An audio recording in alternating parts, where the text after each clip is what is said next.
حضرت جناب سیدنا عمر فاروق رضی اللہ تعالیٰ عنہ رات گھر میں تھے تو رونے لگے بڑی دیر تک روتے رہے۔ والدہ اٹھی تو صاحبزادے سے کہنے لگی پتہ کرو تمہارے باپ کو کیا مسئلہ ہے۔ شہزادے آئے کہنے لگے امیر المومنین والد گرامی کیا ہوا؟ تو حضرت عمر فاروق کہنے لگے بیٹا اپنی اماں کو بلاؤ۔ والدہ آ گئی، کیا بات ہے؟ کچھ طبیعت خراب ہے تو حکیم کا بندوبست کیا جائے۔ تو حضرت عمر کہنے لگے کچھ بھی نہیں، آج مسجد سے نکلا ہوں تو نبی پاک کے صحابہ میری تعریفیں کر رہے تھے۔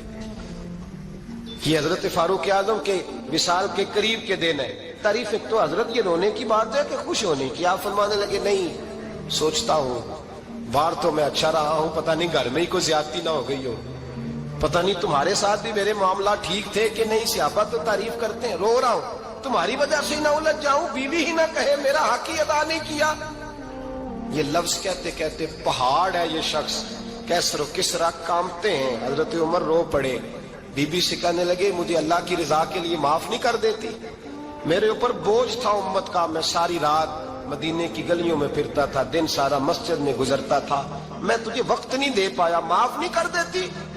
تو زوجہ کہنے لگی نہیں عمر، میں نے بھی زندگی میں اپنا کوئی سکھ چین نہیں دیکھا، کوئی چاؤ پورا نہیں کیا، میں کیسے معاف کر دوں؟ میں نہیں معاف کرتی۔ حضرت عمر زمین پہ بیٹھ گئے، رونے لگے، کہنے لگے چل معاف کر دے۔ کہنے لگی ایک وعدہ کرو، قیامت کے دن رب کریم کی بارگاہ میں میری سفارش کرو گے؟ اللہ کی بارگاہ میں عرض کرو گے کہ اللہ اچھی تھی، مجھے کپڑے دھو کے دیتی تھی، روٹی پکا کے دیتی تھی، میری عزت کی محافظ تھی؟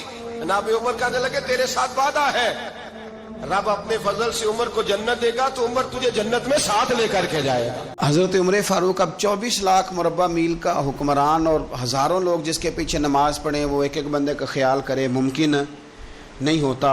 ایک بڑے جلیل القدر صحابی تھے حضرت سعید بن یربوع رضی اللہ تعالیٰ۔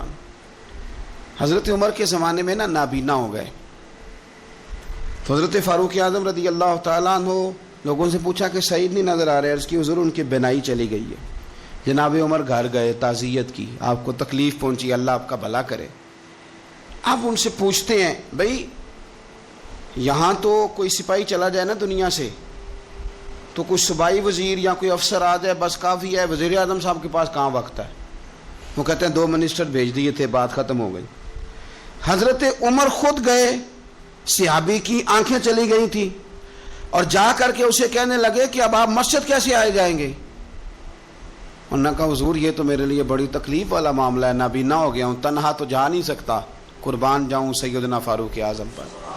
حضرت عمر فاروق رضی اللہ تعالیٰ عنہ نے ایک بندے کی باقاعدہ ڈیوٹی لگائی، فرمانے لگے تیری آج کے بعد ذمہ داری ہے 5 وقت حضرت سعید کا بازو تھامنا ہے، تو انہیں مسجد پہنچانا ہے، اور 5 وقت ان کو گھر لے کے آنا ہے، اور فرمایا یاد رکھنا، یہ نہ سمجھنا کہ میں آرڈر دے کے بھول جاؤں گا، میں ہر ہفتے تم سے پوچھا بھی کروں گا کہ تم نے سعید کے ساتھ کیا سلوک کیا۔ اس شاندار غلام کی بات بتاؤں، صحیح بخاری میں حدیث، صحابہ کہتے ہیں حضرت عمر فاروق رضی اللہ تعالیٰ عنہ کے پاس ایک خاتون روتی ہوئی آئی، کہنے لگی خامد میرا شہید ہو گیا اور 4-5 بیٹیاں چھوڑ گیا، تو گھر میں تو بکری کا کھر بھی نہیں، کوئی چیز نہیں کھانے پینے کے لیے۔ فاروق اعظم رضی اللہ تعالیٰ عنہ نے کمیٹی نہیں بنائی، چیک نہیں دیا، وہ ایک اچھا سا اور ایک خوبصورت سے پیکج کا اعلان نہیں فرمایا، بلکہ فاروق اعظم نے ایک اچھا تازہ تگڑا اونٹ مال غنیمت کے اونٹوں میں سے لیا، اور 2 بوریاں اپنے ہاتھوں سے اچھے راشن کی بھری، اس کے اندر ڈھیر سارے نگد پیسے بوریوں میں ڈالے، اور وہ دونوں بوریاں اونٹ کے اوپر اپنے ہاتھوں سے، بخاری پڑھ رہا ہوں، ان کی رسیاں باندھی، پھر اس عورت کے ہاتھ وہ لگام تھمائی، اور اسے کہا پتر میں نے تجھے اتنا مال دے دیا ہے کہ جب تک یہ ختم ہوگا نا انشاءاللہ تب تک تیرے حالات بھی اللہ بدل دے گا، تیرے دن بدل جائیں گے جب تک یہ ختم ہوگا۔ وہ خاتون جانے لگی تو آپ فرمانے لگے بیٹا اونٹ نہیں واپس بھیجنا، یہ بھی تیرا ہی ہے، دے دیا تجھے۔ اب چلے گئی وہ خاتون، تو صحابہ کہتے ہیں ہم نے پوچھا کہ جناب آپ تو بڑے کفایت شعار ہیں، آپ تو بڑی بانٹ کے چیزیں دیتے ہیں، تو آپ نے اس بچی کو اتنا کچھ دے دیا اور بیک وقت دے دیا، اور واقعی بہت زیادہ دے دیا، اور نقدی پیسے بھی دے دیے۔ حضرت عمر فرمانے لگے تم نہیں نہ جانتے، میں جانتا ہوں، یہ میرے نبی پاک کے صحابی حضرت خفاف بن ایمار رضی اللہ تعالیٰ عنہ کی صاحبزادی ہے، اور میں نے حدیبیہ کے مقام کے اس کے باپ کو حضور کی خدمت کرتے دیکھا ہے، میں نے انہیں جنگیں لڑتے دیکھا ہے، اس کے باپ کو، اس کے بھائی کو۔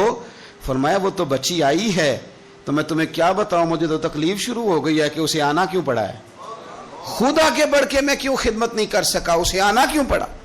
عزیز دوستو یاد رکھنا، اصلہ نال جے نیکی کریے تے نسلاں تاک، کچھ لوگ ایسے ہوتے ہیں جنہیں قدر ہوتی ہے، وہ قربان کر دیتے ہیں عرش ہے، لیکن اصولوں پر کبھی سمجھوتا نہیں کرتے۔ حضرت سیدنا فاروق اعظم رضی اللہ تعالیٰ عنہ نے اتنا نوازا اس بچے، اور پھر اثار کر کے نوازتے تھے۔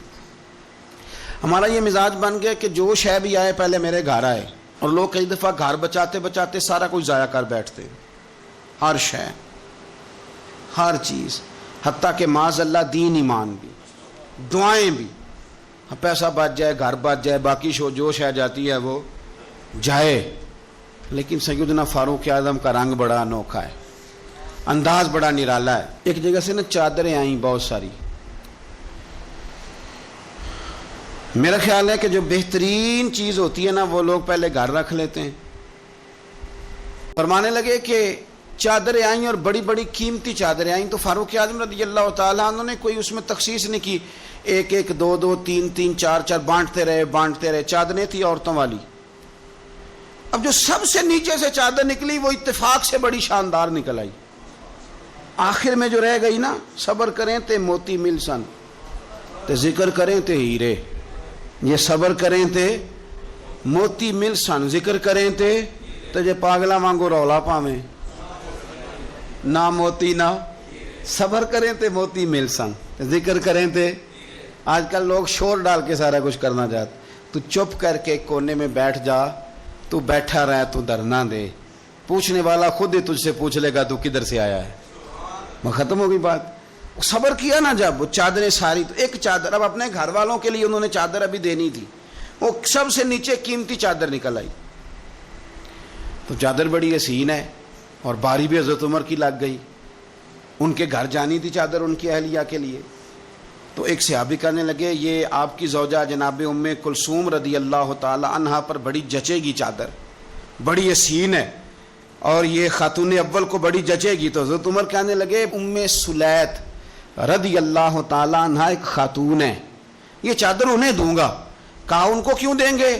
فرمانے لگے اس لیے کہ احد میں جب بہت سارے لوگ زخمی ہو گئے تھے تو میں نے اس بی بی کو دیکھا تھا مسکیزہ اٹھا کے نبی پاک کے غلاموں کو پانی پلا رہی تھی، تو یہ خوبصورت چادر اس کے حصے میں آئے گی جس نے رسول اللہ کے دین کی خدمت کی۔ وہ حضرت عمر نے بتایا جو حضور کے دین کی خدمت کرتے رہے ہم ان کی خدمت کرتے رہیں گے۔ فوجیوں کو بھیجتے تھے نا جب آپ جہاد پر، تو پیچھے سے فوجیوں کے گھروں میں جاتے تھے صبح خود۔ میں پہلے کہہ چکا ہوں کہ یہ نہیں کہتے تھے کہ محکمے والوں کی ڈیوٹی لگا دی ہے، خود جاتے تھے اور فوجیوں کے گھر والوں سے پوچھتے تھے کوئی سبزی تو نہیں منگانی، کہ نہیں حضرت عمر کوئی سودا تو نہیں منگانا؟ تو وہ خواتین کہتی کہ ہاں زیتون لانے والا ہے، پنیر لانے والی ہے، گھی لانے والا ہے، ستوں کی ضرورت ہے۔ تو فاروق اعظم نے لسٹ پکڑی ہے، تو بازار میں آتے تو شور مچ جاتا امیر المومنین آئے، لوگ پوچھتے آپ کیسے آئے؟ فرمانے لگے وہ فوجیوں کے گھروں میں سودا پہنچانا ہے۔ ایک دفعہ قحط بھی پڑا تھا حضرت عمر کے دور میں، عام الرمادہ اس کو کہتے ہیں، 8-9 مہینے بارش نہیں ہوئی تھی۔ حضرت عمر فاروق نہ شروع سے زیتون استعمال نہیں کرتے تھے، کچھ بندے کچھ چیزیں نہیں نہ کھا سکتے، ان کا مزاج نہیں ہوتا۔ میرا بھائی ہے گوشت نہیں کھاتا، میرا ایک بیٹا ہے سوائے گوشت کے کوئی شے نہیں کھاتا۔ اب یہ فرق ہے، کوئی کچھ کھاتا ہے اور کوئی کچھ کھاتا ہے، اب اس کا کیا کیا جائے؟ اپنا اپنا لوگوں کا مزاج ہے۔ ہمارے سامنے بہت سارے بندے بہت ساری چیزیں، اللہ کے فضل سے ناپسند کوئی شے نہیں، لیکن کچھ چیزیں انسان کی طبیعت پر سوٹ نہیں کرتی، اس سے وہ نہیں کھائی جاتی۔ یہ الگ بات ہے کہ لوگ پیر صاحب کو بلیک میل کرتے ہیں، کہتے ہیں کھائیں، ہم نے وضو کر کے پکائی ہے، یا آپ نے وضو کر کے پکائی ہے تو وہ جو دوائی کھا کے ہضم کرے گا، تو آپ مہربانی کریں، وہ نہیں کھانا چاہ رہا تو آپ اس کو تھوڑی سی گنجائش ہی دے دیں۔ تو حضرت عمر فاروق زیتون استعمال نہیں کرتے تھے، ان کی طبیعت کو تکلیف دیتی تھی۔ اب قحط کا زمانہ ہے، آپ کا مزاج تھا گھی کے ساتھ سالن پکتا تو کھاتے، تو قحط پڑا نا تو گھی بہت مہنگا تھا اور زیتون سستا تھا، تو حضرت عمر نے کہا سارے زیتون ہی کھائیں گے۔ گھر آ کے اپنی بیوی سے کہا کہ آج کے بعد ہنڈیا زیتون میں پکے گی، حالانکہ اس زمانے میں زیتون بہت سستا ہے۔ تو اہلیہ کہنے لگی بچے تو کھا لیں گے تو آپ کا کیا بنے گا؟ فرمایا میرا بھی کچھ نہیں بنے گا، میں بھی کھاؤں گا۔ اب ایک آدمی نے ایک چیز کبھی نہیں کھائی، پھر وہ روز کھانی پڑے، 4-5 دن بیت گئے تو پیٹ سے گڑ گڑ کی آوازیں آنے لگیں، اس نے پیٹ خراب کر دیا۔ تو حضرت عمر امیر المومنین اپنے پیٹ سے باتیں کر رہے ہیں، فرمانے لگے جتنا مرضی شور کر، اپنے پیٹ سے کہتے ہیں شور جتنا مرضی کر، گھی تجھے اسی دن ملے گا جس دن میرے نبی کی ساری امت گھی کھانے لگ جائے گی۔ کار شور جتنا مرضی تو نے کرنا ہے، یہ اسی دن ملے گا جس دن حالات نارمل ہو جائیں گے۔ ابھی قحط ہے، ابھی تجھے گھی مل سکتا، حالات نارمل ہوں گے تو ملے گا، کار شور جتنا تو نے کرنا۔ جب تک سب لوگوں کو چیزیں نہیں مل جاتی اتنی دیر تک تمہیں یہ کھانے کی اجازت نہیں ہے۔ اور پھر حضرت عمر رضی اللہ تعالیٰ عنہ کے زمانے میں اس قحط کے دور میں بارش نہیں ہوتی، حضرت بلال بن حارث المزنی، یہ صحابی ہیں، مصنف ابن ابی شیبہ میں موجود ہے، یہ ختم کیسے ہوئی قحط، ختم کیسے؟ وہ گئے جا کے نا حضور کے روضے پہ حاضر ہوئے، حضور بارش نہیں ہو رہی، مہربانی کریں۔ کہتے میں وہیں سو گیا، مجھے حضور خواب میں ملے اور فرمایا عمر کو میرا سلام کہنا اور اسے کہنا تو فکر نہ کر، رب بارش عطا کرے گا۔ تو بارش ہوئی حضور کے روضہ نور پہ جانے کی برکت سے۔ اللہ کرے امت کے لیے روضے کے دروازے ہمیشہ کھلے رہے، کبھی بند نہ ہو، وہاں سے تو کرم ملتا ہے۔ میں آپ کے سامنے رکھنا چاہتا ہوں کہ احساس ذمہ داری، لوگوں کے ساتھ ان کا رویہ، ایک قحط کے زمانے میں ہی دور سے کچھ لوگ آ گئے کہ چلو باہر قحط ہے تو مدینے چلتے ہیں، انہوں نے آ کے باہر ڈیرا لگا لیا۔ حضرت عمر کو پتہ چلا کچھ مسافر بھی آ گئے، تو آپ نے کھانے پینے کا سامان اٹھایا، پشت پہ رکھا، کندھے پہ تو جا رہے ہیں۔ جناب ابو ہریرہ فرماتے ہیں عمر بھی تھے، ان کے خادم بھی تھے، میں نے پوچھ لیا کہاں جا رہے ہو؟ تو کہنے لگے پیچھے مڑ کے ابو ہریرہ ہے؟ میں نے کہا جی۔ کہنے لگے ادھر آ یار، میں تھک گیا ہوں، تھوڑا سا سامان تو بھی اٹھا، چل میرے ساتھ۔ کہتے میں نے تو پوچھ لیا تھا، میں بھی قابو آ گیا۔ وہ سامان اٹھایا، جہاں قافلہ ٹھہرا تھا وہاں گئے، اور جا کر کے نا حضرت عمر نے مجھے کہا لاؤ لکڑیاں۔ کہتے ہم لکڑیاں اکٹھی کر کے لائے تو عمر نے خود آگ جلائی، پھر فاروق اعظم نے خود کھانا پکایا، اور فرمایا جب وہ مہمان روٹی کھا رہے تھے تو عمر رو رہے تھے۔ ہم نے کہا حضور روتے کیوں ہیں؟ فرمانے لگے جب رب کے بھوکے بندے روٹی کھا لیتے ہیں تو اللہ راضی بڑا ہوتا ہے۔ تو سوچتا ہوں مجھ چھوٹے آدمی کو رب کریم نے کتنا اعزاز دیا ہے کہ میری وجہ سے آج ان بھوکوں نے کھانا کھایا۔ تو میرے عزیزو، جناب فاروق اعظم نے ہمیں یہ درس دیا کہ احساس ذمہ داری زندگی میں پیدا کریں۔ ہم نے بہت سارے کام اس لیے خراب کیے کہ ہم سست ہو گئے، ہم نے وہ ذمہ داری کسی اور کی لگا دی۔ ہم نے ساری زندگی پروٹوکول تلاش کیا، عزت تلاش کی، ہم نے لوگوں کو شیشے میں اتارنے کا طریقہ سیکھا، اس نے بے سکونی بھی پیدا کی معاشرے کے اندر، ہمیں بھی تکلیف میں رکھا، دوسروں کو بھی تکلیف میں رکھا۔ اگر مخدوم بنو گے، خدمت کرانے کا مزاج بناؤ گے تو ساری زندگی تکلیف میں رہو گے، اور اگر خادم بن جاؤ گے تو پھر تو ذہن بن جائے گا کہ میں نے کھلاتے ہی رہنا ہے۔ حضرت عمر فاروق نے بتایا لوگوں کو کہ قوم کا سربراہ قوم کا خادم ہوتا ہے، انہوں نے خدمت کر کے لوگوں کو بتایا کہ اس طرح کر کے اگر اپنی زندگی کو ترتیب دو گے نا پھر تمہارے لیے جینا آسان ہو جائے گا۔ اور کسی بڑے آدمی کا طریقہ بھی یہی ہوتا ہے کہ وہ اس طرح کے طریقے اپنائے کہ ذوق بڑھے۔ حضرت عمر کو لوگ کام کرتے ہوئے دیکھتے تھے تو ان کا ذوق بڑھتا تھا، ان کا بھی دل کرتا تھا۔ وہ کہا تھا نا اقبال نے، وہی ہے تیرے زمانے کا امام برحق جو تجھے حاضر و موجود سے بیزار کرے اور موت کی شکل میں دکھلا کے تجھے جلوہ یار، زندگی تیرے لیے اور بھی دشوار کرے، مشکل کر دے تیرے لیے جینا، وہی ہے تیرے زمانے کا امام برحق۔ تو حضرت فاروق اعظم کے اس کردار کو سمجھیں۔ دعا ہے اللہ تعالی ہمیں ان کے نقش قدم چلنے کی توفیق عطا فرمائے۔